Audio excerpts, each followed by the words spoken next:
One bridge, 1,000 pounds of explosives. One desperate act that changed the course of a war. This is War Mind, and what you're about to hear might change how you see everything.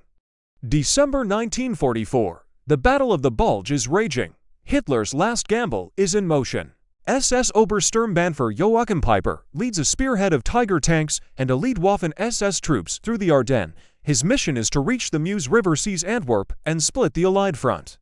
But in the snow-chalked town of Stavelot, a small group of American engineers stands in his way, and they have one goal: destroy the bridge. Subscribe to War Mind and never look at war the same way again.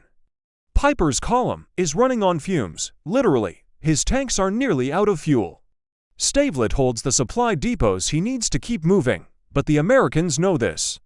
As Peiper's forces close in, a team of U.S. Army engineers races to the bridge over the Amblève River. Bullets and shells scream past as they sprint into position. They don't have time for precision. They slap 1,000 pounds of explosives onto the steel supports. Fuses are lit. They retreat just as the first German tanks appear on the ridge. Then, a thunderous roar. The bridge erupts in fire and twisted metal. For the German command, the explosion drowns out every radio transmission. It's not just a setback, it's a disaster. Peiper is furious. He stares at the wreckage and barks the order: attack them with everything. Cross the river or die trying.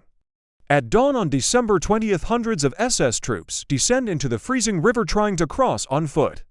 But the Americans are waiting. Allied artillery rains down, shells exploding in the water, tearing men apart. The few who make it to the other side are cut down by machine guns. The river runs red. To the south, German reinforcements arrive. A company of King Tiger tanks, the most powerful armored vehicles of the war. Their commander Wessel leads the charge. Maybach engines roar as the 70-ton beasts roll toward the shattered bridge. But on the far bank, an American M10 tank destroyer watches, silent, waiting. As Wessel's Tiger advances, the M10 fires. A shell slams into the front mantlet. It doesn't penetrate. But the impact is like a sledgehammer, shaking the crew, stunning the commander. Wessel yells, "Back up!" Now, in panic, the driver reverses, straight through the wall of a house. The roof collapses. The engine dies. Trapped, weaponless, and exposed, Wessel orders his crew to abandon the Tiger. They flee on foot as more shells scream toward them. The King Tigers never cross. Peiper's supply line is broken. His advance stalls. And with every passing hour, American reinforcements close in. The bridge at Stavelot, though destroyed, becomes a symbol, not of destruction, but of delay, because in war you don't always need to win a battle. Sometimes you just need to hold the line long enough for the tide to turn. And that night in the snow and smoke, a few dozen engineers and infantrymen did exactly that. They didn't stop the war, but they stopped him.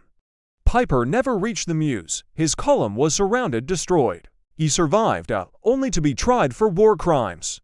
But the men who blew up that bridge, most are forgotten. No statues, no medals, just a nameless act of defiance in the frozen dark. Because real victory in war isn't always found in grand offensives. It's found in the moment one man decides, this far and no further.